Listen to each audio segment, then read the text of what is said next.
నమస్కారం. ఇది సంగతికి స్వాగతం. కొత్త మిత్రుల్ని దగ్గర చేసుకోవడమే కాదు, పాతవారితో మైత్రి బంధాల్ని మరింత బలోపేతం చేసుకోవాలి.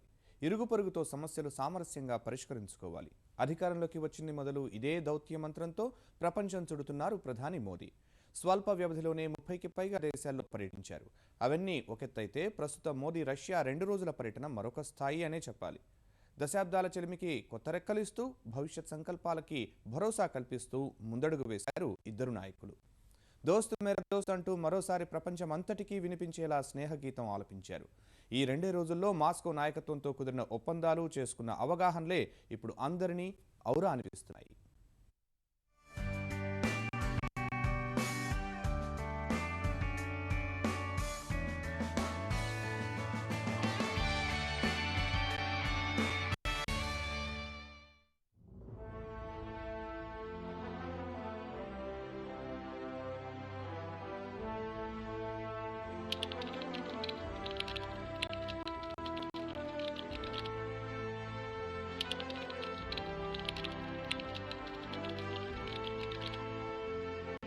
గంగా ఓల్గా సంగమంగా చరిత్రలో ప్రత్యేక స్థానం పదిలం చేసుకున్న మైత్రి బంధం భారత్ రష్యా స్నేహ ప్రస్థానం.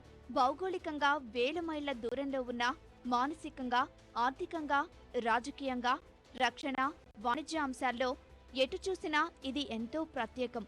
ప్రపంచంలో విలక్షణ మిత్రులు బ్రిటన్, అమెరికా, చైనా, పాకిస్తాన్ కన్నా ఎన్నో రెట్లు ప్రత్యేకమైన అనుబంధం. 5 దశాబ్దాలుగా స్నేహానికి ప్రతీకగా ప్రపంచం మన్ననలు అందుకుంటున్నాయి రెండు దేశాలు. ప్రజలకు ఒకరంటే ఒకరికి కొత్త కాదు. అధికారంలో ఎవరు ఉన్నా ఇరు దేశాల మాటల్లో, చేతల్లో అదే సాన్నిహిత్యము స్పష్టంగా కనిపిస్తూ ఉంటుంది.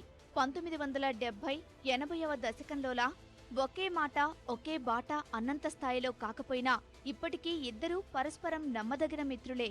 ఇండియాలో ఏ పిల్లాడిని అడిగినా చెబుతాడు, భారత్కు రష్యా గొప్ప మిత్రదేశమన్న మోదీ మాటలు. క్రెమ్లిన్లో ఇండియాకు అత్యంత ఆప్తమిత్రుణ్ణి నేనే అన్న పుతిన్ వ్యాఖ్యలు ఈ నేపథ్యంలోనివి. మైత్రి బంధం తొలి రోజుల్లో మనం చాలా పేదరికంలో ఉన్నాం. సైనిక, పారిశ్రామిక అవసరాలకు ఎక్కువగా ఆధారపడింది రష్యాపైనే. 1965, 1971 పాకిస్తాన్తో యుద్ధ సమయంలో సైనిక, దౌత్యపరమైన సహాయంలో ఆపన్న హస్తం అందించింది రష్యానే. తర్వాత రష్యా కంటే ఆర్థిక వ్యవస్థ పరంగా మెరుగైన కొన్ని ఒడిదుడుకులు, అపోహలు ఇబ్బంది పెట్టినా మనం ఒకటి అన్న భావన మాత్రం కొనసాగుతూనే వచ్చింది. ద్వైపాక్షిక, అంతర్జాతీయ వ్యవహారాల్లో ఒకరికి ఒకరం అన్న స్ఫూర్తితోనే ముందుకు సాగుతున్నాం. ఇలాంటి పరిస్థితుల్లో కూడా చిరకాల బంధానికి బీట వాడుతున్నాయన్న ఆందోళనలు పెరిగిన మాట కాదనలేని వాస్తవం.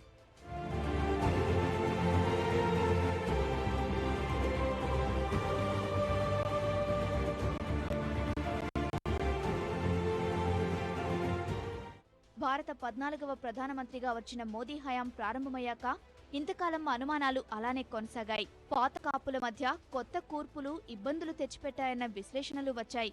వాటన్నింటికీ ఒకేసారి సమాధానంగా వచ్చింది ప్రధానమంత్రి నరేంద్ర మోదీ రష్యా 2 రోజుల పర్యటన.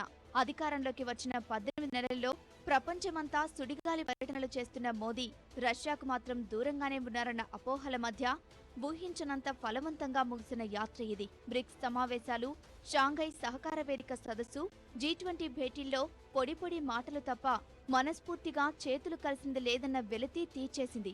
2014 ఇదే డిసెంబర్లో భారత్లో పుతిన్ పర్యటనకు సరిగ్గా ఏడాది తర్వాత మాస్కో ఆతిథ్యం స్వీకరించిన ప్రధానమంత్రి రేపటి ప్రపంచం భారత్ రష్యా బంధంలో కొత్త అంకాన్ని చూస్తుంది అన్న ప్రకటనతో అన్ని సందేహాలు తీర్చేశారు. Thank you for generous and warm hospitality. You are the architect of the India-Russia strategic partnership. And in changing world, your leadership has kept our relations on a steady course of progress and growth. Mr. President, I have always had great respect and appreciation for your strategic partnership. It has been a source of strength and success for India in defense, development, and diplomacy. And there is genuine goodwill and mutual respect between our people. లేదు అన్న లోటు పూడ్చేస్తూ ఒకే దఫాలో భారీ ఒప్పందాలు కుదిరాయి. America, Israel, ఫ్రాన్స్ల నుంచి రక్షణ దిగుమతులు పెరుగుతున్నాయన్న Russia అసంతృప్తులను సమాధానపరుస్తూ వేల కోట్ల రూపాయల ఒప్పందాలకు బాటలు పడ్డాయి. ఒప్పందాలు, అవగాహనలు అన్నీ కలిపి దాదాపు 9 లక్షల కోట్ల రూపాయల మేర లావాదేవీలకు ఇరు దేశాధినేతల మధ్య అంగీకారం కుదిరింది. అన్నీ వాస్తవ రూపం దాల్చితే భారత ప్రధానమంత్రుల ద్వైపాక్షిక పర్యటనలో ఇదే అతిపెద్దదిగా నిలిచిపోతుంది. దశాబ్ద కాలంలోనే ఎంతో ఫలవంతమైన యాత్రగా ఉభయతారకంగా నిలుస్తుంది. మనకు వైరిపక్షంలో ఉన్న పాకిస్తాన్కు MI-35 యుద్ధ హెలికాప్టర్లు, చైనాకు S-400, Su-35 పోరాట విమానాలు, రష్యా నుంచి ఎగుమతుల తర్వాత జరిగిన ఈ పరిణామాలు భవిష్యత్ భయాలకు సమాధానమిస్తాయి. మోదీ, పుతిన్ సంయుక్త ప్రకటనలోని అంశాలు అందుకు బలం చేకూర్చేవే.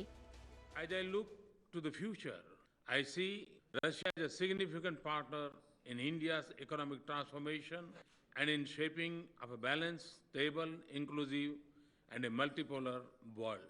I've had excellent conversation and very productive outcomes. It has deepened my conviction that this relationship truly meets the test of a special and privileged strategic partnership. We have laid the foundation of the future character of this strategic partnership. ఆసియాలో సుస్థిరతకు Bharat, Russia మధ్య బలోపేతమవుతున్న మైత్రి కీలకంగా నిలవనుంది. మధ్య Asia దేశాలైన Ukraine, Syria సహా ఆఫ్ఘనిస్తాన్లో శాంతి స్థాపన ఇరు దేశాలకు ఎంతో అవసరం కూడా. అందుకే అణు, సైనిక, సాంకేతిక రంగాల్లో సున్నితమైన అంశాల్లో మరింతగా కలిసి నడవాలని సంకల్పంగా పెట్టుకున్నారు. ఇక్కడ చాణక్యుడి రాజమండలి సిద్ధాంతాన్ని గుర్తు చేసుకోవాలి. ఏ దేశానికైనా సరిహద్దు పంచుకునే పొరుగు దేశంతో శత్రుత్వం ఎంత సహజమో, వాటికి ఆవల ఉండే దేశాలతో మిత్రత్వం అంతే సహజం. అలా చూసినప్పుడు చైనాకు పగ్గాలేయటానికి వారితో సరిహద్దు పంచుకునే రష్యా, పాక్ని అదుపులో పెట్టడానికి వారితో సరిహద్దు పంచుకునే ఆఫ్ఘనిస్తాన్తో సయోధ్య చాలా అవసరం. ప్రస్తుతం మోదీ, పుతిన్ కూడా అదే బాటలో పయనించారు.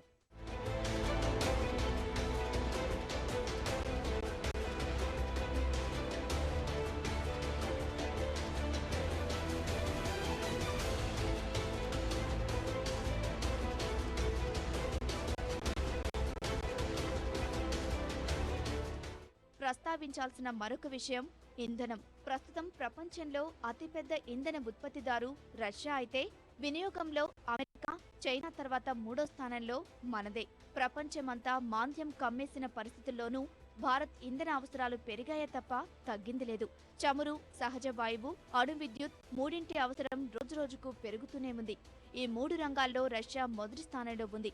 భవిష్యత్లో ఇంధన భద్రత సాధించాలంటే మనకు రష్యాతో ఈ సయోధ్య కీలకం కూడా. ఈ విషయంలో ఐరోపా సమాఖ్య, చైనా తర్వాత జపాన్ రష్యా నుంచి నేరుగా చమురు, సహజ వాయువు పైప్లైన్ల ఏర్పాటుతో లబ్ధి పొందుతున్నాయి.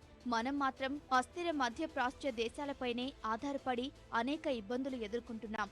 వీటన్నింటికీ రష్యా నుంచి హిమాలయాల మీదుగా భారీ పైప్లైన్ నిర్మాణం చేస్తే పెద్ద ఊరట లభిస్తుంది.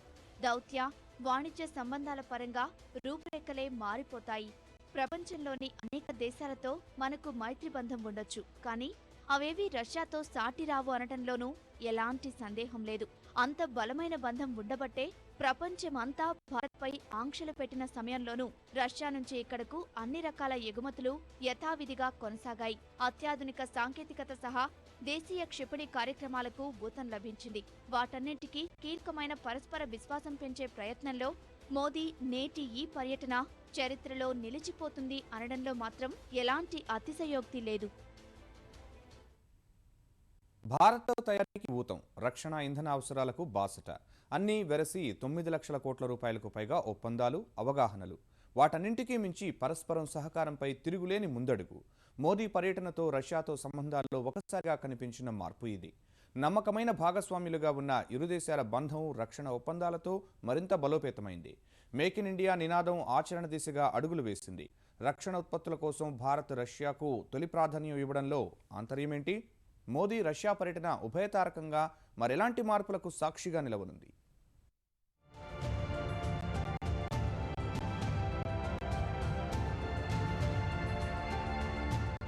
మాస్కో, న్యూఢిల్లీ మధ్య వెల్లి విరిసిన మైత్రి. రక్షణ భాగస్వామితో రక్షణ అనుబంధం మరింత బలోపేతం. మేక్ ఇన్ ఇండియా లక్ష్య సాధనలో తొలి అడుగు. రక్షణ వ్యవహారాల పేరు చెబితే చాలు ప్రపంచంలోనే భారత్కు అత్యంత విశ్వసనీయమైన భాగస్వామి రష్యా. దశాబ్దాలుగా ఇరు దేశాల మధ్య ఈ బంధం భారత ప్రధాని నరేంద్ర మోదీ పర్యటనతో మరింత దృఢమైంది. ఉభయ దేశాల మధ్య సంబంధాలు సరికొత్త దిశలో సాగేందుకు నాంది పలికింది. ద్వైపాక్షిక చర్చల్లో జరిగిన జాప్యంతో దూరం పెరిగిందన్న అనుమానాలు చెరిపేస్తూ ఉమ్మడి భాగస్వామ్యానికి కొత్త రూపునిచ్చింది.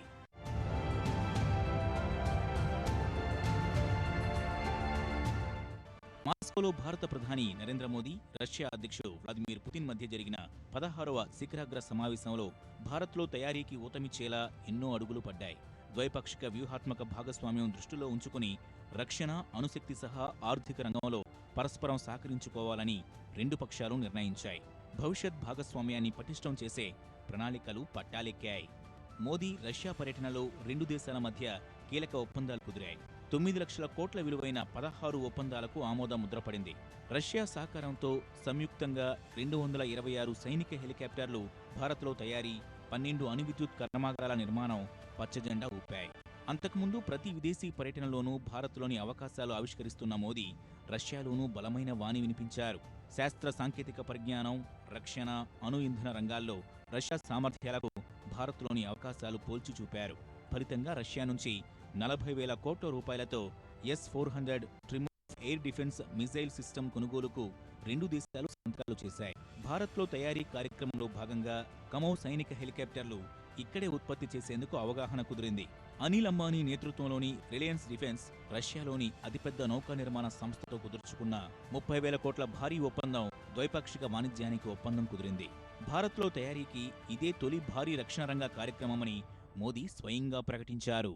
The intergovernmental agreement on manufacture of Como 226 helicopter in India is the first project for a major defense platform under the Make in India mission. It is rightly with our most important defense partner.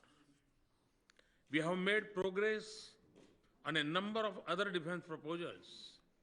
This would boost defense manufacturing in India and India's defense readiness with next generation equipments. The pace of our cooperation in nuclear energy is increasing. We are making progress on our plans for 12 Russian nuclear reactors at 2 sites. ఇవే కాకుండా రష్యాలో హైడ్రోకార్బన్ల వెలికితీత ఉత్పత్తిపై Rosneft oil company, Oil India, ఐఓసీల మధ్య ఒప్పందం కుదిరింది. ఉభయ దేశాల మధ్య వాణిజ్యవేత్తల రాకపోకలకు సంబంధించిన నిబంధనలు సులభతరం చేయాలని ఇరుపక్షాలు నిర్ణయించాయి. దౌత్య, అధికారిక పాస్పోర్ట్లపై ప్రయాణాలకు సంబంధించి హెలికాప్టర్లు, ఇంజనీరింగ్ సహకారానికి ఆమోదం లభించింది. రైల్వేలు రెండు దేశాలు పరస్పరం సహకరించుకునేలా ఒప్పందం కుదిరింది. 2015-17 మధ్య కస్టమ్స్ ఉల్లంఘనలను ఉమ్మడిగా ఎదుర్కోవాలని నిర్ణయించాయి. సీడాక్, ఐఐఎస్సి, లొమొనోసోవ్, మాస్కో స్టేట్ యూనివర్సిటీల మధ్య ఒప్పందం చేసుకోవాలని నిర్ణయించారు. భారత్లో సౌరశక్తి ప్లాంట్లలో సహకారం, రష్యాలోని తూర్పు ప్రాంతంలో పెట్టుబడులు, హైడ్రోకార్బన్ల ఉత్పత్తి, రష్యా భూభాగంలో జియోలాజికల్ సర్వే సహా వివిధ అంశాల్లో సహకారానికి రెండు పక్షాలు సమ్మతి తెలిపాయి.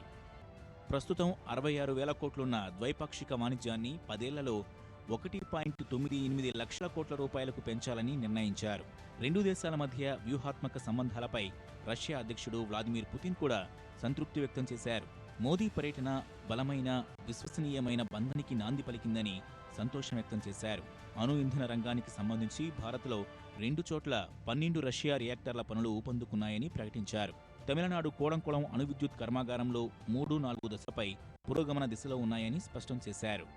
రక్షణ అంశాలకు సంబంధించి విక్రేత, కొనుగోలుదారుగా ఉన్న బంధం పటిష్టం చేసుకుని ఆయుధాలు, విమానాల ఉమ్మడి ఉత్పత్తికి రెండు దేశాలు 15 ఏళ్ల క్రితమే ముందుకొచ్చాయి. ఆ చొరవ ఫలితంగానే బ్రహ్మోస్ క్షిపణి ఇరువురి మేధో సంపత్తికి నిదర్శనంగా నిలిచింది. బ్రహ్మోస్ తరహా శత్రు దుర్భేద్య ఆయుధాలు మరెన్నింటినో నిర్మించగల సత్తా ఉమ్మడి భాగస్వామ్యానికి ఉందంటూ రాష్ట్రపతిగా కలాం ప్రకటించి 10 ఏళ్లు దాటింది. అనంతరం 5వ తరం యుద్ధ విమానాల అభివృద్ధి కోసం 2007లోనే ఒప్పందం కుదిరింది. భారత్లో 127 5వ తరం యుద్ధ విమానాల తయారీ ప్రాజెక్టు వ్యయం $2,500 కోట్ల 2010లోనే నిర్ధారించినా వడివడిగా అడుగులు మాత్రం పడటం లేదు. ప్రస్తుత ఒప్పందాలతో ఆ ప్రతిబంధకాలు అన్నీ తొలగిపోయినట్లే. వాస్తవానికి సోవియట్ యూనియన్ కాలం నుంచి రక్షణ రంగంలో రెండు పక్షాలు బలమైన సంబంధాలు కొనసాగించాయి. కాలక్రమంలో రెండు దేశాల మధ్య కొంత దూరం పెరిగింది. స్నేహ, సహకారం కొనసాగిన ద్వైపాక్షిక, ఆర్థిక రంగాల్లో సంబంధాల్లో అంతరం ఏర్పడింది. ఒకప్పుడు భారత్ అమ్ముల పొదిలో 80% పైగా ఆయుధాలకు పెద్ద దిక్కుగా ఉన్న రష్యా, అమెరికా, బ్రిటన్, ఫ్రాన్స్ వైపు మనం చూడటాన్ని జీర్ణించుకోలేకపోయింది. మేధో సంపత్తి హక్కులు సహా పరిశోధన అభివృద్ధిలో ఎవరి వాటా ఎంతన్న అంశాలపైన వైరుధ్యాలు రక్షణ సహకారంపై నీలినీడలు కమ్ముకున్నాయనే చెప్పాలి. ఉభయుల ప్రయోజనాల్లో నెలకొన్న ప్రతిష్టంభన ఛేదిస్తూ భారత్లో తయారీ కింద రష్యా రక్షణ సహకారాన్ని అందుకోవడంలో విజయం సాధించారు మోదీ. ఈ ఒప్పందాలు ఎలాంటి అవాంతరాలు లేకుండా అమలైతే రష్యా భారత్ సంబంధాల్లో సరికొత్త అధ్యాయమే మొదలవుతుంది. పడిపోయిన చమురు ధరలు సహా ఐఎస్ తీవ్రవాదుల విధ్వంసాలతో ఉక్కిరిబిక్కిరవుతున్న రష్యాకు భారత్ ఉపశమనంగా మారుతుంది. పాశ్చాత్య దేశాల బేరసారాల కంటే రష్యాతో సంబంధాలే భారత్కు కూడా లాభిస్తాయి. జపాన్, అమెరికాల వాణిజ్యం ఎందుకంతగా ఆందోళనతుందో గ్రహించి మాస్కో దిద్దుబాటు చర్యలు చేపడితే రెండు దేశాల ఆర్థిక ప్రగతికి పునాది పడుతుంది.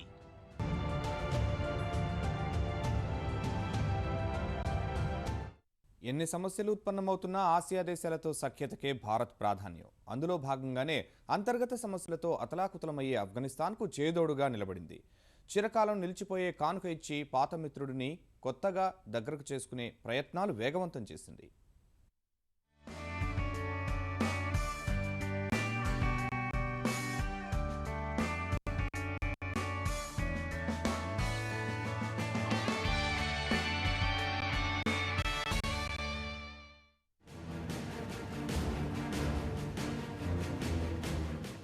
తాలిబన్ల అరాచకాలు, అల్-ఖైదా ఆగడాలతో నిత్యం మండే రావణ కాష్టం.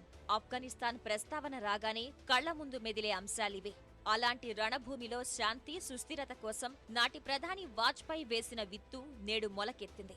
రెండు దేశాల మధ్య స్నేహానికి గుర్తుగా ప్రజాస్వామ్య వ్యవస్థకు దేవాలయం లాంటి పార్లమెంట్ భవనం ఆఫ్ఘనిస్తాన్ నడిబొడ్డున అంతెత్తున కొలువు తీరింది.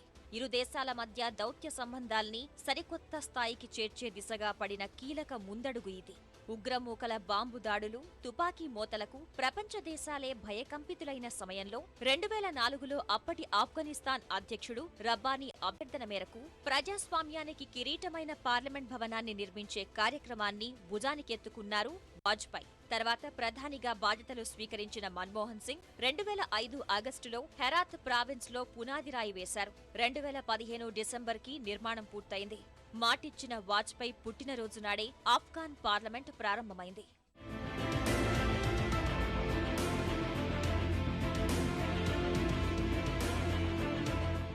అక్కడి ఉగ్రముఖలకు ఇష్టం లేకపోయినా దాయాది పాకిస్తాన్ ఎన్ని అభ్యంతరాలు చెప్పినా భారత్ ఆఫ్ఘనిస్తాన్ స్నేహం కొనసాగుతూనే ఉంది. ఆఫ్ఘనిస్తాన్పై అమెరికా యుద్ధం, రాజకీయ పునర్నిర్మాణంలో ప్రయత్నంలో భాగంగా 2011లో రెండు దేశాల మధ్య కుదిరిన వ్యూహాత్మక భాగస్వామ్య ఒప్పందం అనంతరం ఢిల్లీ, కాబూల్ మధ్య బంధం మరింత బలపడింది. ఈ ఒప్పందం ఫలితంగా 2014లో రెండు దేశాల మధ్య పరస్పర రాజకీయ, భద్రత, ఆర్థిక సంబంధాలు ఏర్పడ్డాయి.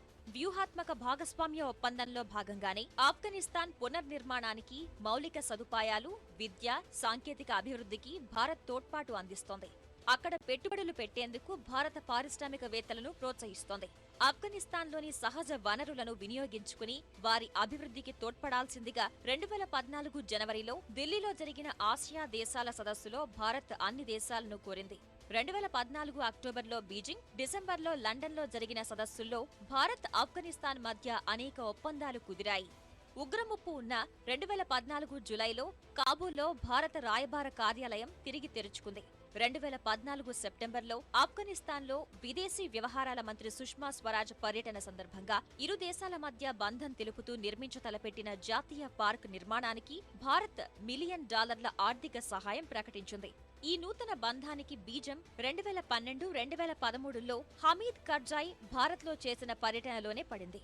ఆ సమయంలోనే ఆయన భారత్తో 4 ఒప్పందాలు కుదుర్చుకున్నారు. 2014 మేలో జరిగిన మోదీ ప్రమాణ స్వీకారోత్సవం, నవంబర్లో జరిగిన నాయకత్వ సదస్సులో భారత ప్రథమ ప్రధాని నెహ్రూ 125వ జయంతిలోనూ హమీద్ పాల్గొన్నారు. తర్వాత ఆఫ్ఘనిస్తాన్లో నాయకత్వ మార్పు జరిగినా ఇరు దేశాల మధ్య సంబంధాల్లో ఎలాంటి అవరోధం ఎదురు కాలేదు. 2014 నవంబర్లో ఖాట్మాండులో జరిగిన సార్క్ సదస్సులో ప్రస్తుత ఆఫ్ఘనిస్తాన్ ప్రధాని అష్రఫ్ ఘనీతో మోదీ చర్చలు జరిపారు. అనేకసార్లు భారత్ ఆఫ్ఘాన్ నేతలు, అత్యున్నత స్థాయి అధికారుల మధ్య అనేక చర్చలు జరిగాయి. ఇవన్నీ భారత్ ఆఫ్ఘాన్ సంబంధాలను బలోపేతం చేశాయి. ఆఫ్ఘనిస్తాన్ పునర్నిర్మాణంలో భాగంగా ఆఫ్ఘనిస్తాన్ శాంతి, సుస్థిరత, శ్రేయస్సుకు భారత్ $2 బిలియన్ వెచ్చిస్తోంది. ఆఫ్ఘాన్లో ప్రజారోగ్యం, విద్య, మౌలిక సదుపాయాల అభివృద్ధి కోసం 57 ప్రాజెక్టులు చేపట్టింది. ఇదంతా ఎందుకు అంటే ఆఫ్ఘనిస్తాన్ సుస్థిరత మనకు ఎంతో అవసరం కాబట్టి అని చెప్పక తప్పదు. ఆఫ్ఘనిస్తాన్ కూడా అంతర్జాతీయ సమాజంలో భాగమయ్యేందుకు రాజకీయ, ఆర్థిక, సామాజిక దృక్పథాన్ని మార్చుకుంటోంది. దేశాభివృద్ధికి, శాంతి పరిరక్షణకు భారత్, అమెరికా, నాటో సహాయం అత్యవసరమని భావిస్తోంది. ఈ నేపథ్యంలో భారత్ కూడా ఆఫ్ఘనిస్తాన్కు స్నేహహస్తం అందిస్తోంది. ఆఫ్ఘాన్కు సాయం చేస్తున్న దేశాల్లో భారత్ 6వ స్థానంలో ఉంది. భారత్ 2001 నుంచి ఇప్పటి వరకు $2 బిలియన్ ఆఫ్ఘాన్కు సహాయంగా అందించింది. ఆఫ్ఘనిస్తాన్లో మౌలిక సదుపాయాల కల్పనకు, చిన్న తరహా పరిశ్రమల స్థాపనకు భారత్ అందించిన సాయం అపారమైనది. అక్కడి ప్రభుత్వం ఆహార భద్రత కోసం మన దేశం నుంచి దిగుమతయ్యే గోధుమల మీదే ఆధారపడుతోంది. 2001 నుంచి ఇప్పటిదాకా 10,000కు పైగా ఆఫ్ఘాన్ విద్యార్థులు భారత ఉపకార వేతనాలపై చదువుకున్నారు. వారిలో సుమారు 7,000 మంది సాంకేతికంగా నైపుణ్యం సాధించి ఆఫ్ఘనిస్తాన్ అభివృద్ధిలో భాగస్వాములయ్యారు. భారత వ్యవసాయ పరిశోధనా సంస్థ ఉపకార వేతనాలతో 8,000 మంది ఆఫ్ఘాన్ విద్యార్థులు భారత్లోనే వివిధ కళాశాలల్లో డిగ్రీలు పూర్తి చేశారు. ఆఫ్ఘనిస్తాన్లో భారత్ నిర్మిస్తున్న సాల్మా డ్యాం సైతం త్వరలో పూర్తి కానుంది. ఇది పూర్తయితే ఆఫ్ఘనిస్తాన్కు 42 మెగావాట్ల విద్యుత్ అందుబాటులోకి వస్తుంది. అంతేకాక 80,000 హెక్టార్ల వ్యవసాయ భూమికి నీరు అందనుంది. భారత్, ఆఫ్ఘాన్ల మధ్య వ్యాపార బంధము దృఢపడుతోంది. రెండు దేశాల మధ్య 2013-14 ఆర్థిక సంవత్సరంలో $680 వాణిజ్యం జరిగింది. ఆఫ్ఘనిస్తాన్, భారత్ మధ్య రాకపోకలు పెరుగుతున్నాయి. కాబూల్, ఢిల్లీ మధ్య రోజుకి 5 విమానాలు తిరుగుతున్నాయి. వాటి ద్వారా ప్రతిరోజు 1000 మంది ఆఫ్ఘానీలు భారత్ వస్తున్నారు. వారిలో ఎక్కువ మంది వైద్య పర్యాటకులే. ఆఫ్ఘనిస్తాన్లో ఇప్పటి వరకు ఎవరూ దృష్టి సారించని వ్యవసాయ ఆధారిత, ఐటీ ఆధారిత రంగాల్లో వ్యాపారాలపై భారత పారిశ్రామికవేత్తలు దృష్టి సారించారు. ఇప్పటికే సుమారు 100 మంది భారత మధ్య తరహా పారిశ్రామికవేత్తలు ఆఫ్ఘనిస్తాన్లో పెట్టుబడులు పెట్టారు. మౌలిక సదుపాయాల రంగంలో భారత పెట్టుబడులను ఆఫ్ఘనిస్తాన్ ప్రభుత్వము కోరుకుంటోంది. ఆఫ్ఘాన్, భారత్ మధ్య సోదర నగరాల ఒప్పందము చర్చకు వచ్చింది. ఢిల్లీ, కాబూల్, ముంబై, కాందహార్, అజ్మీర్ షరీఫ్, హెరత్, హైదరాబాద్, జలాలాబాద్, అహ్మదాబాద్, అసదాబాద్ నగరాలు సహా అస్సాం, హెల్మాండ్ రాష్ట్రాల మధ్య సోదర ఒప్పందం కుదిరే అవకాశం ఉంది. ఇవన్నీ అనుకున్నట్లు జరిగితే ఆఫ్ఘాన్, భారత్ మధ్య పర్యాటక, ఆర్థిక, వాణిజ్య సంబంధాలు మరింత బలపడతాయి అనటంలో ఎలాంటి సందేహం లేదు. ఆఫ్ఘనిస్తాన్కు పార్లమెంట్ భవనం నిర్మించి ఇవ్వడం ద్వారా అభివృద్ధిలో ఆసియా దేశాలకే ప్రథమ ప్రాధాన్యత ఇస్తామనే సంకేతం భారత్ ఇవ్వగలిగింది. ఇరుగు పొరుగు సఖ్యతగా, స్నేహపూర్వకంగా ఉంటే ఐక్యంగా అభివృద్ధి చెందవచ్చనే సందేశాన్ని పంపింది. మరిన్ని విభిన్న అంశాలతో మళ్ళీ కలుద్దాం. నమస్కారం.